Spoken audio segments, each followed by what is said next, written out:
Hey guys, welcome back to another episode of Inspired Sips from Tales of the Cocktail 2012. I've had so much fun going to seminars, parties, dining, drinking, dancing. My gosh, I'm already exhausted, but I can't wait to see what today has in store.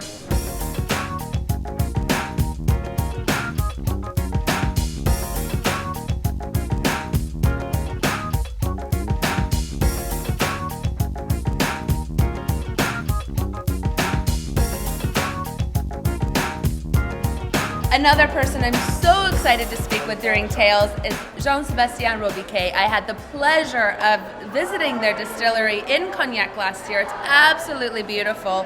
Tell us a little bit about G-Vine. G-Vine is a French gin made from Uni Blanc grapes. Why? Well, because 98% of the gin are made from grain, and we want it to be different. Not only we want it to be different, but also we wanted to capitalize on our knowledge and our culture, going from winemaking and distilling grapes and wine. Moreover, G-Vine is smooth because it's made from grapes. And of course, would you like to chew wheat or would you like to chew grapes? Amongst all the botanicals we use that are rather traditionals, we also incorporate some vine flower, infuse the vine flower, which is, grapes is a fruit, so the fruit has a flower before. And these flowers have a lot of flavors. And we infuse them, distill them, and blend them as one of the 10 botanicals, which makes it subtle, floral, delicate. So it's a gin, but it's a gin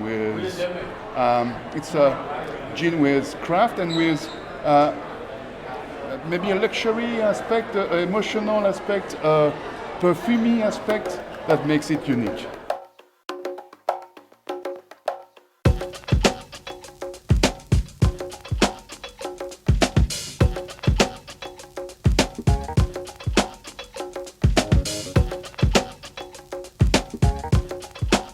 I'm with Audrey Fort, who is the marketing director at G-Vine Gin, and thank you for chatting with us about gin in general. Merci Natalie.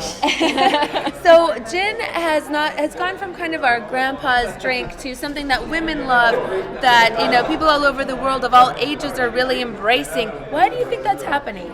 I think this is mostly because there's a real gin revival, which started like 20 years ago, and I think that really the gin category has been widening up, kind of welcoming more new customers. I would say now the variety of old gin is so wide that basically you can most of it please anyone. I would say from the very gin aficionados, like the very traditional gins to the newcomers into the gin category, who would probably would like a gin which is a little bit further from the juniper berries taste. Sometimes can be a little bit difficult to apprehend, and with the introduction of new gins, which are a little bit more floral, fresher, fruity, and so on, it's a kind of really good bridge, and a very good introduction into the gin category. Tell us on that note, what makes for the perfect gin and tonic?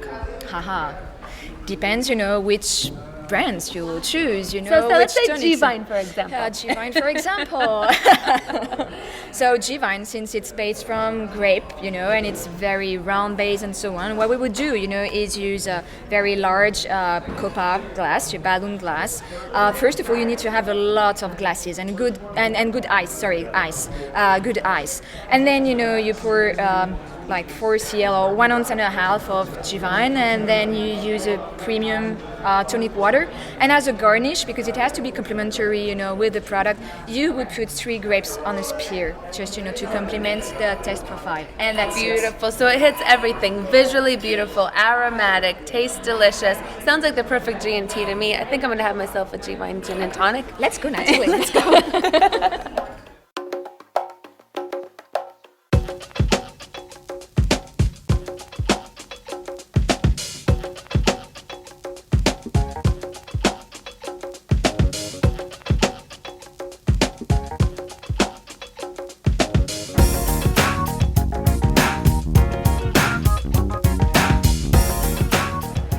Seminars take place all over New Orleans. Hotel Monteleone to today we're at the Royal Sinesta, and I'm so excited to learn about the art of blending, which is sponsored by Excelia Tequila. It's a French-owned tequila. We're going to learn a little bit more about that too.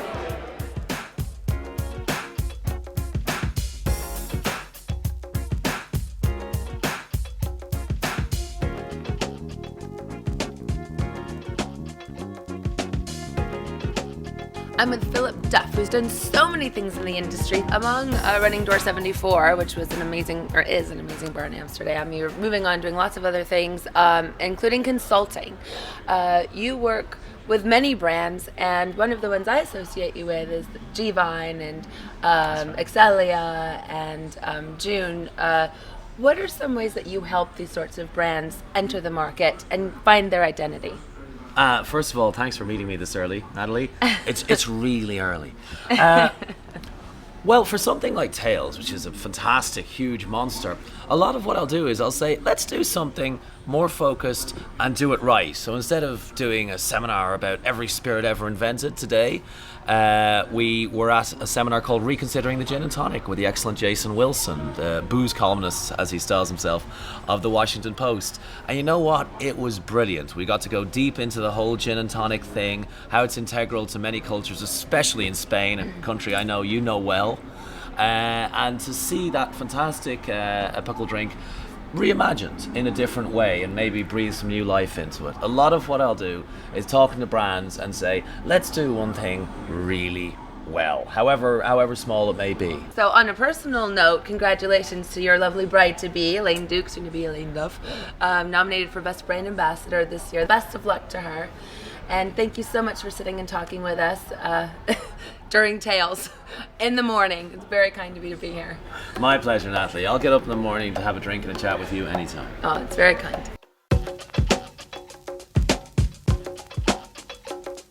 I'm thrilled to be with Jeff Isaacson from the Gerber Group. You've created a lot of really interesting cocktail programs, and tonight you're working with Excelia Tequila. Tell us a little bit about that relationship. Well, they're a new tequila that came to the States, and they know that we are a great launching pad for new products. They came to us. We've been successful at launching other items like Ciroc. Before Diddy was involved, it was us. So they came to us, and we've had an incredible success in a really short time with the jalapeno margarita. We use fresh muddled jalapenos with Excelia Silva Tequila, and it's just been a home run. It's been great. And you know what I love about that margarita? I had one inside the party. It hits the right balance of there's a little bit of sweetness, a little bit of spicy. It's not too much of either. I think you guys have done a fantastic job with that. So how are you enjoying Tails so far? Tails is great. Just got in this morning, but haven't stopped since. As you can see inside Whiskey Blue, we've got a great crowd. We're doing a partnership tonight with Excelia, and we've got 3 different cocktails, doing all 3 flavor profiles. We've got the Silva, the Reposado, and the Añejo, and people are really enjoying it and having a great time. So we're going to rock on here at the Whiskey Blue in New Orleans. Thank you.